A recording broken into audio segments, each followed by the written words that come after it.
Jonas Whitmore's axe bit deep into the pine, sending chips of wood flying in sharp bursts. The sound rang out across the Oregon wilderness, echoing through the endless forests like thunder without an answer. He paused only to wipe sweat from his brow with the back of his sleeve, steam rising from his body in the morning chill. 3 years he'd lived in these woods. 3 years since he'd built his cabin with his own 2 hands. 3 years since he'd spoken to another soul outside the logging camp more than a sentence or two. The year was 1847, and the Oregon Territory stretched wild and vast in every direction. Men came west with families, dreams of farms, of laughing children, of wives hanging laundry between tall trees. Jonas came with none of that. Just an axe, a prayer, and a silence so heavy he sometimes thought it might crush him. He didn't hate people. He just didn't know how to be around them. His quiet was something he carried like a coat, uncomfortable at times, but familiar. The other loggers respected him. Some even liked him. But he wasn't one of them, not really. And when the day's work ended, and the men gathered around the cook fire to trade stories, Jonas stayed on the fringe, always listening, never adding much more than a nod or a polite smile. At the logging camp that morning, tools clanged and voices rose like birdsong. Big Tom McCarthy griped about his wife's new curtains. Young Pete bragged about teaching his son to whistle using a blade of grass. Even old Henrik, cranky as a winter bear, laughed as he read a letter from his daughter back east. Jonas sat on a stump, sharpening his axe, their laughter curling around him like smoke. "Morning, Jonas," Frank Muller called out. "You joining us for Sunday dinner this week? Martha's making her famous apple pie." Jonas looked up with a faint smile. "Thanks, Frank, but I've got some repairs to finish up." "Same excuse as always," Frank muttered with a knowing grin. It wasn't a lie. The cabin always had something that needed mending: shingles, fences, the stovepipe. But the truth was simpler. Sitting at Frank's table, surrounded by warm laughter and bustling conversation, made Jonas feel more alone than the deepest silence. At least in his own home, he could pretend the quiet was by choice. Back among the trees, Jonas worked harder, faster. Each tree fell exactly where he planned. His timing was precise, movements practiced. Some men swung axes with brute force. Jonas used rhythm, like the forest itself was guiding him. He earned a quiet respect for that, even if no one truly understood why he kept to himself. "Jonas can read trees like other men read books," the foreman once said. But trees didn't talk back. Trees didn't fill the empty chair across the dinner table or leave notes on the counter saying they'd be back before dark. Trees didn't look at him like he mattered. As the sun reached its peak, Jonas rested under the boughs of a cedar, eating dry bread and smoked meat. Around him, the other men shared tobacco and stories of the wives they'd left back in town for the week. Jonas listened. He always listened. A child's first steps, a new quilt made by candlelight, a wife's laughter during morning chores. The words slipped through the cracks in his chest like wind through the slats of a drafty cabin. He'd tried once, years ago back in Pennsylvania. Courted a girl named Alice who liked his hands but not his silence. She married a man with softer palms and louder promises. Jonas never tried again. That afternoon passed in steady rhythm. Chop, pause, breathe, repeat.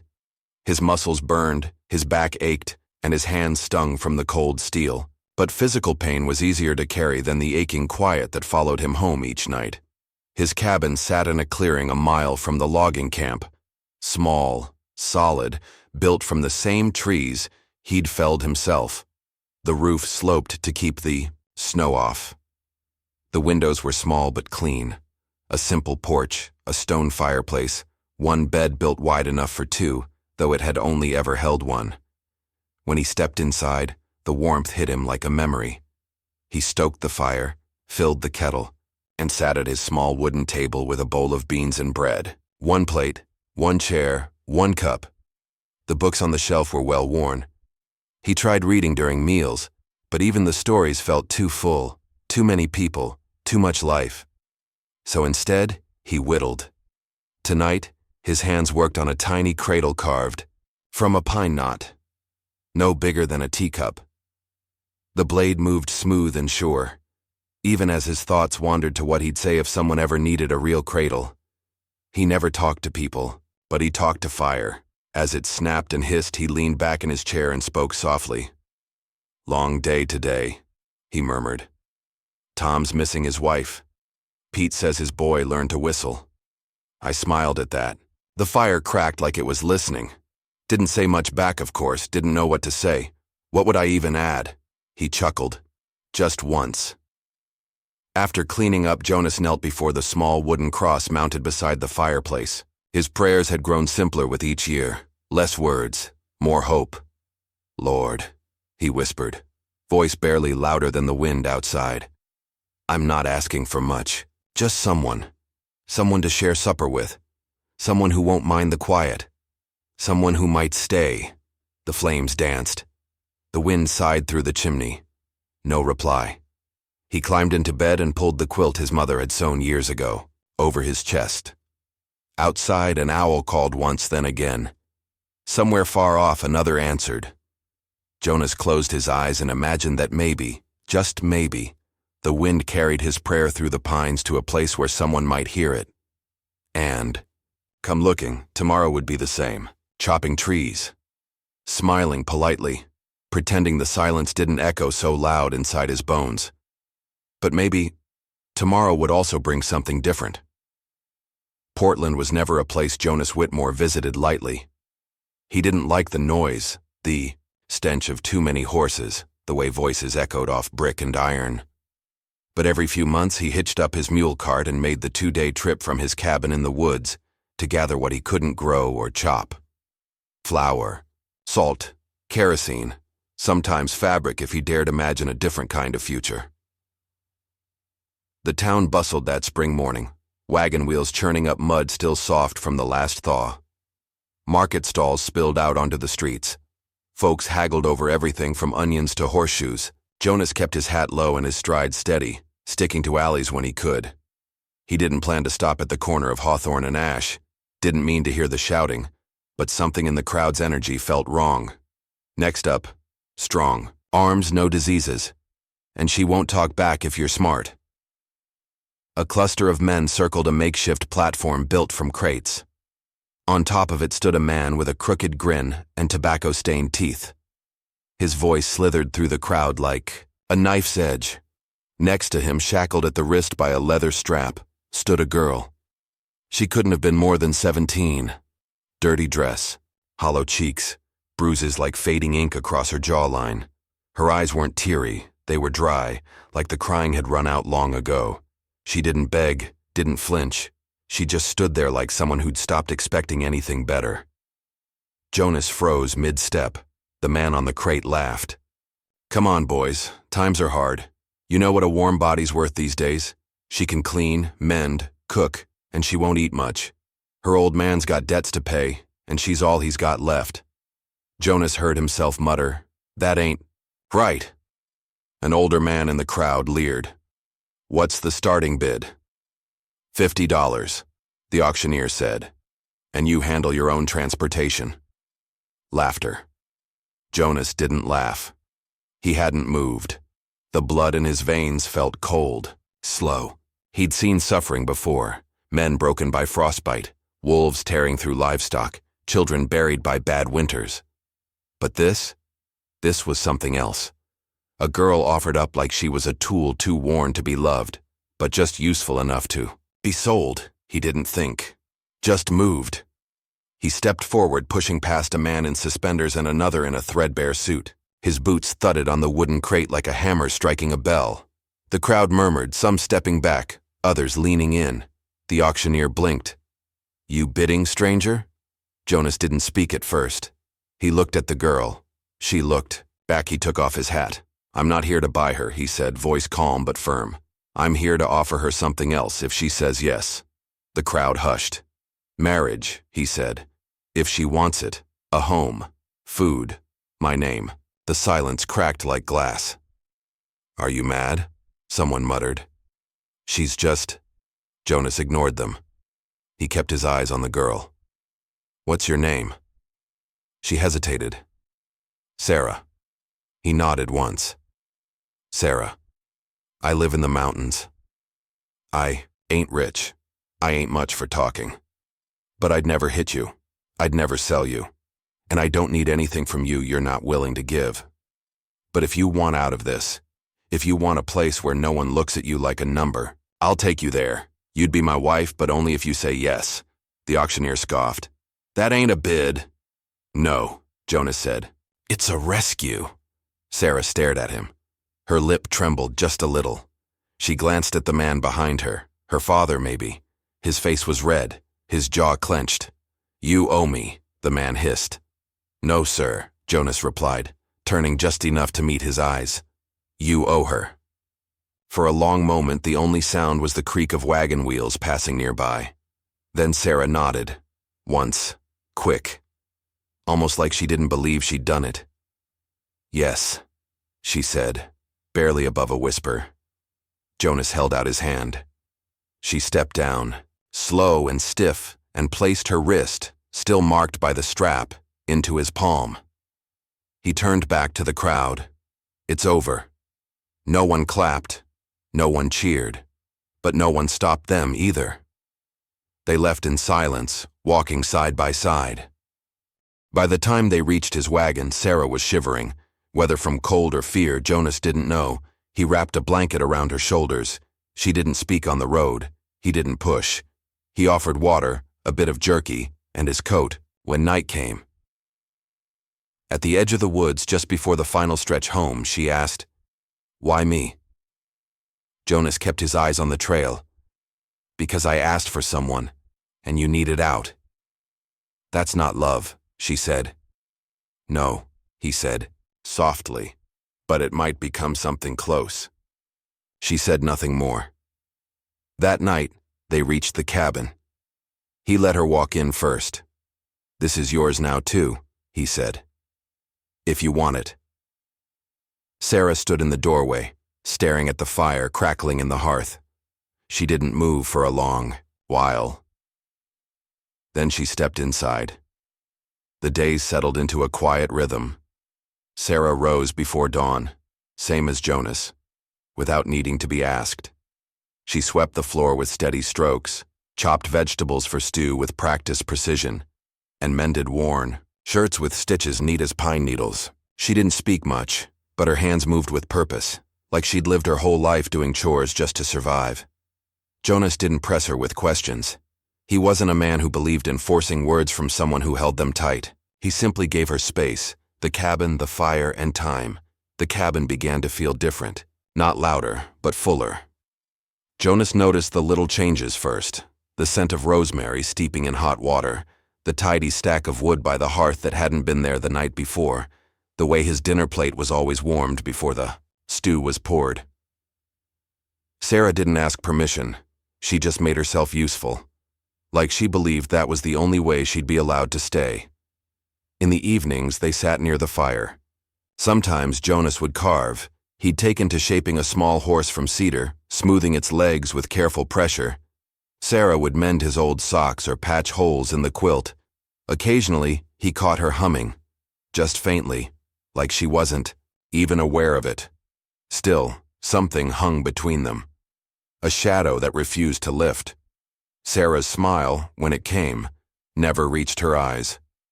Her laughter, if she had any, was locked behind a wall Jonas didn't yet know how to climb.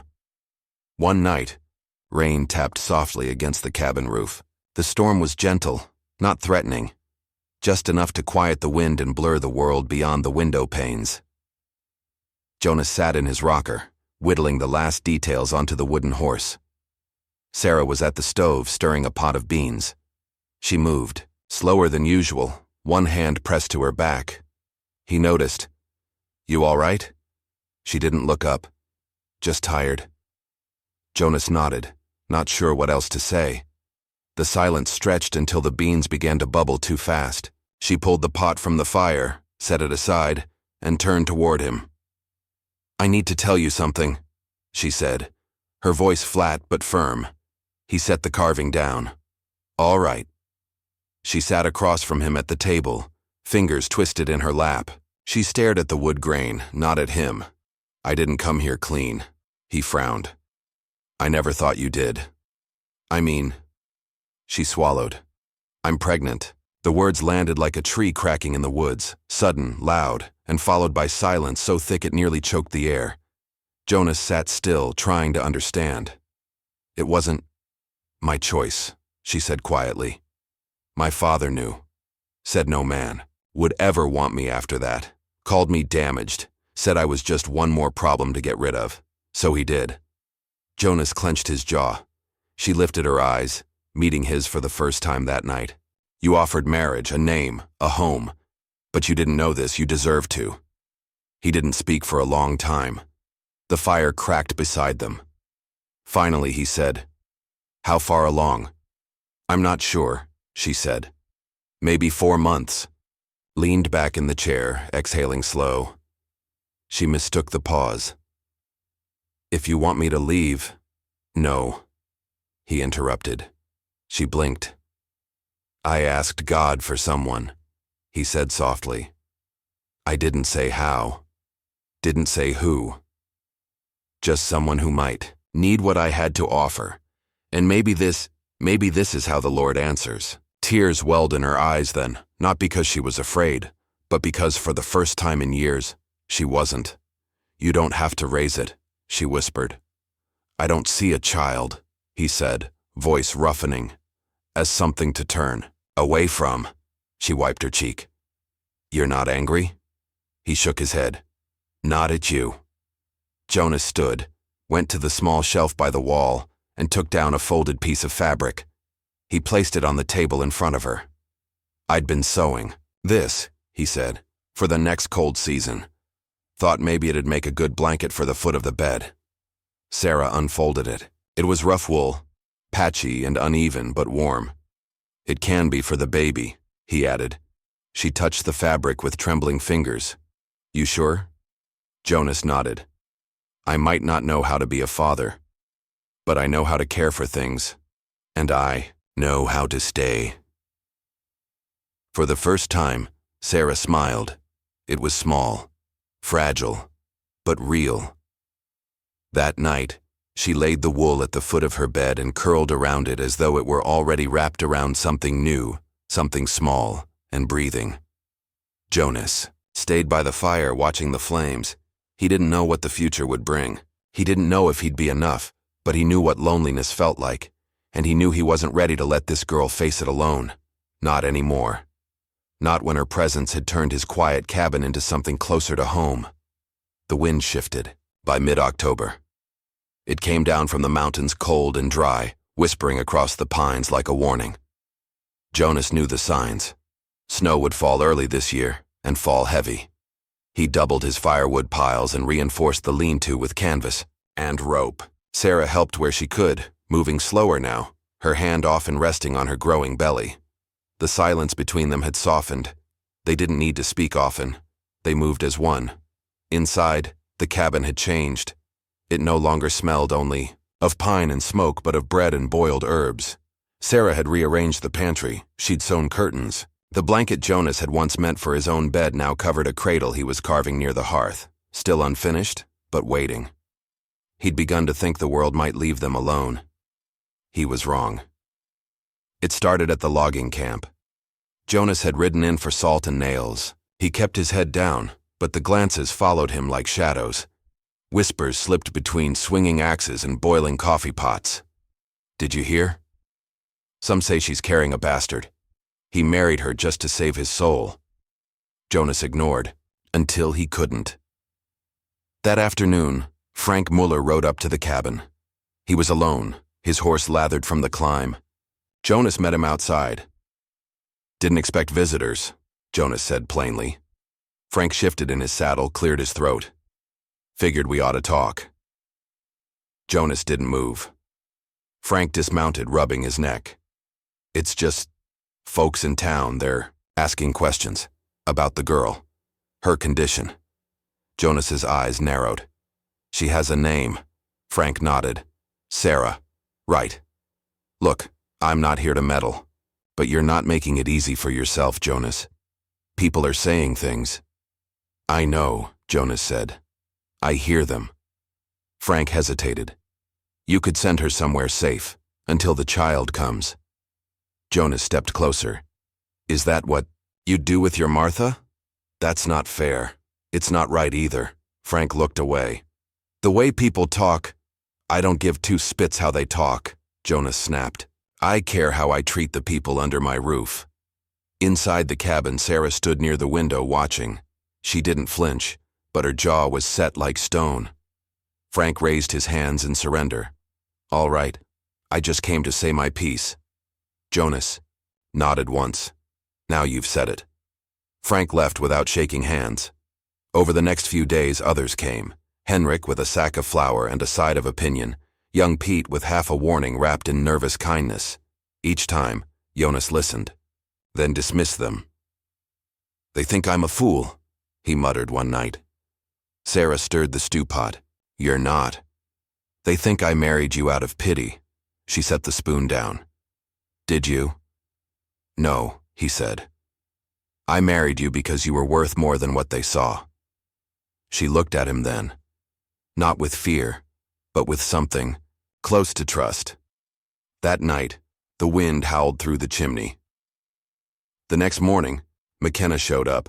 Jonas had just come back from chopping pine. He saw the man's horse tied to his fence rail. No saddle, just a rope and a look of unfinished business. McKenna was sitting on the porch, one boot propped against the step like he owned it. Sarah stood frozen in the doorway. Get back inside, Jonas said quietly. Sarah didn't argue. Jonas stepped onto the porch. McKenna didn't rise. Well, well. Living like a king, I see. Leave. I came for what's owed, McKenna said, eyes hard. You took something that wasn't yours. I didn't take anything, Jonas said. She walked. You put her on a block like she was cattle. McKenna shrugged. A man's got to do what a man's got to do. Debt's still debt. You owe me another 50. Jonas laughed, short and sharp. You want to put a price on your own daughter again. I'll tell the whole damn territory what you brought into your home, McKenna snapped. You want to raise some other man's spawn? Fine. But don't act like you're better than me. I don't have to act, Jonas said. I am. McKenna stood up then, stepping forward. Don't get righteous, mountain man. You think you're saving her? You're just keeping damaged goods warm for the winter. The punch came without warning. Jonas's fist slammed into McKenna's jaw, knocking him back into the porch rail with a crack. The man scrambled, spit blood, and reached for his belt. Jonas drew first, his hunting rifle already resting against the cabin wall. He pointed it without shaking. Get off my land. McKenna stared at him. She ain't worth it. She's worth more than you'll ever be. McKenna spat again, cursed, and limped down the steps. By the time his figure disappeared down the trail, Sarah had stepped back outside. You hit him.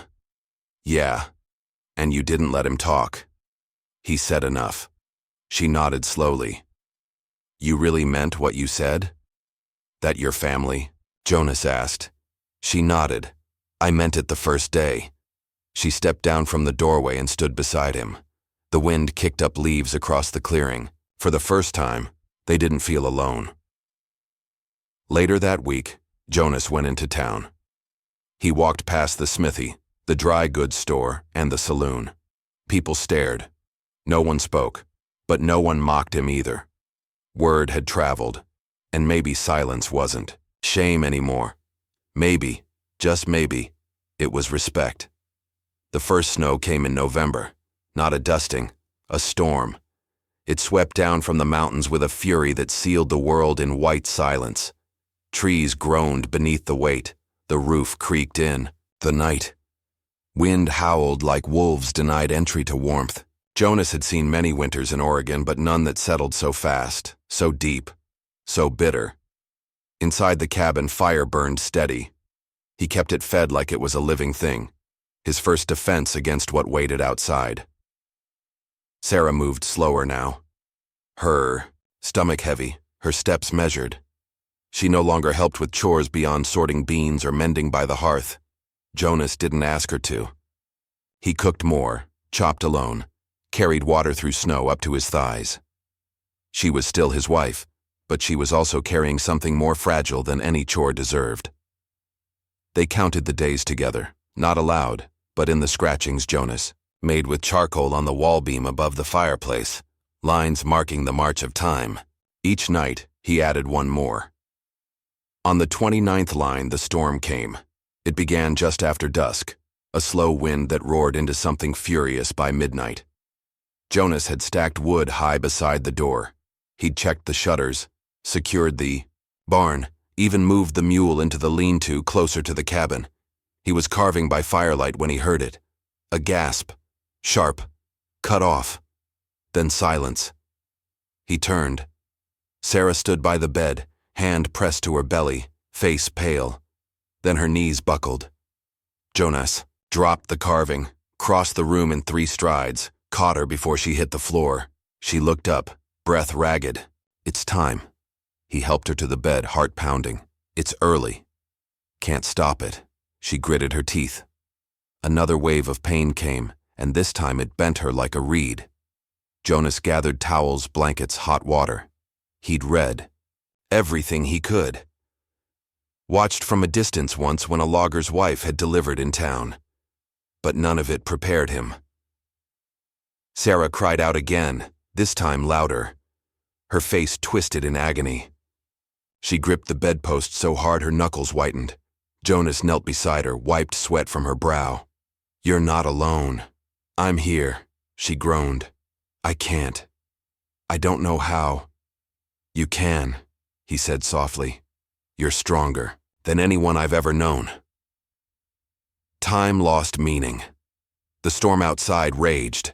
The fire cracked. Inside, the cabin was a world of pain, of pushing, of whispered encouragements and silent prayers. Blood. More than he expected. Fear coiled in Jonas's chest. Sarah, he whispered, voice cracking. Stay with me, please. She turned her face to him, eyes glassy. If I don't make it, you will. Her hand gripped his. If I don't, take care of her. Promise. He shook his head. You will. Another scream, this one primal, and then the cry. A single sharp wail that pierced the storm. The fear. The night. Jonas moved fast. He wrapped the tiny body in cloth, checked breath, pulse, everything he'd read about.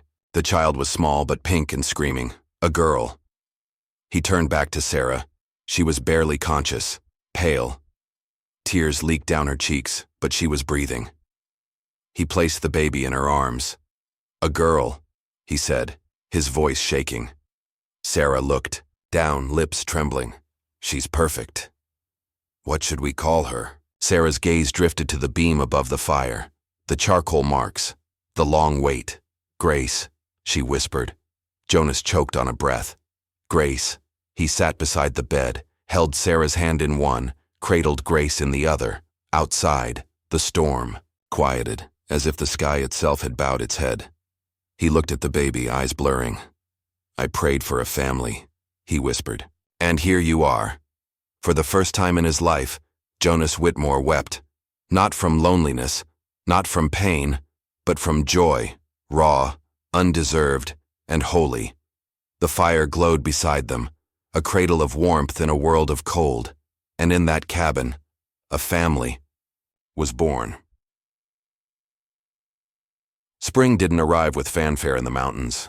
It crept in slowly, brushing snow from pine branches one cautious breeze at a time. The icicles on the cabin roof melted drip by drip.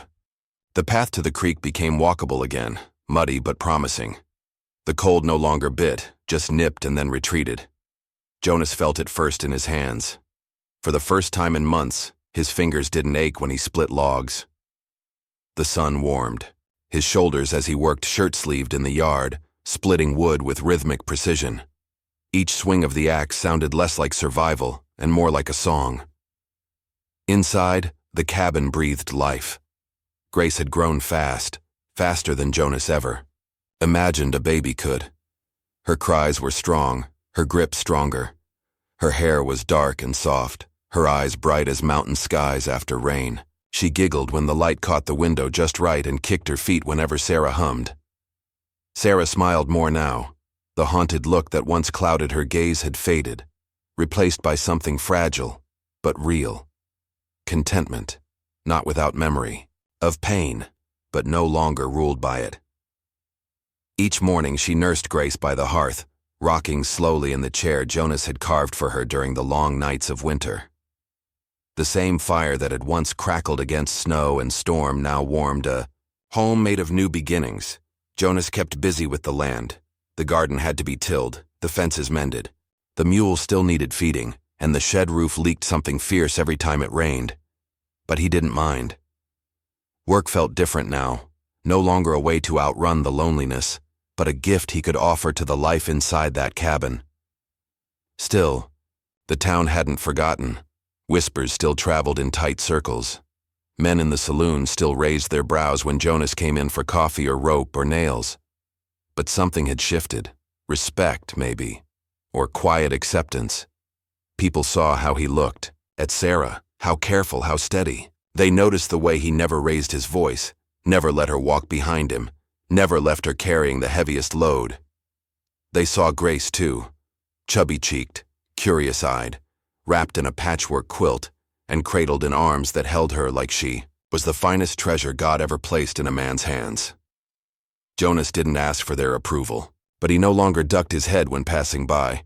Even Frank Mueller, once wary, stopped by one afternoon to drop off a sack of seed potatoes and a quiet nod. "You did right by her," he said, not meeting Jonas's eyes. "Whole town knows it now." Jonas only nodded back. He wasn't one for long speeches. One morning, as Sarah hung laundry in the soft breeze, Jonas caught her humming again. A real tune this time, something light, hopeful. Grace cooed in a basket nearby, batting at the sunlight through her tiny fingers. Jonas watched from the porch, heart full. Later, over supper, Sarah placed her hand on his. "I've been thinking," she said. "I want to carve her name into the beam." He looked up, startled. "The same way you mark the days," she added. "Only this time, something permanent, something to stay." He smiled softly. "We'll do it together." That evening, after Grace had fallen asleep wrapped in the old quilt, they stood by the fireplace. Jonas held the knife steady as Sarah guided his hand. Together, they carved the letters slowly into the beam. Grace, the wood curled away like shavings of old fear, making room for something new. They stepped back, looked at what they'd made, not just the name but the life it marked. "She'll ask what it means someday," Sarah said, brushing sawdust from her hands. Jonas looked at her. "And we'll tell her." He didn't need to say more. The next day, Jonas chopped wood as the sun dipped low. His axe swung clean, rhythmic, steady, not out of anger or burden, but simply to keep the hearth warm. Inside, Sarah rocked Grace by the fire, the cradle creaking softly as she sang a tune half remembered from her own childhood. Jonas paused and listened, not just to them, but to the pines. The wind moved through them like an old friend now. It didn't sound lonely anymore. It didn't echo like it used to. It sounded like belonging, and in that moment, he knew. He had prayed for someone to share his life with. Not a perfect someone, just someone who needed what he had and offered what he lacked. He had received that and more, a girl who had chosen to stay, and a child born in fire and pain and love. Not everyone gets to rewrite their story, but Jonas Whitmore did. And he wrote it in wood smoke, pine needles, and the laughter of a baby girl named Grace.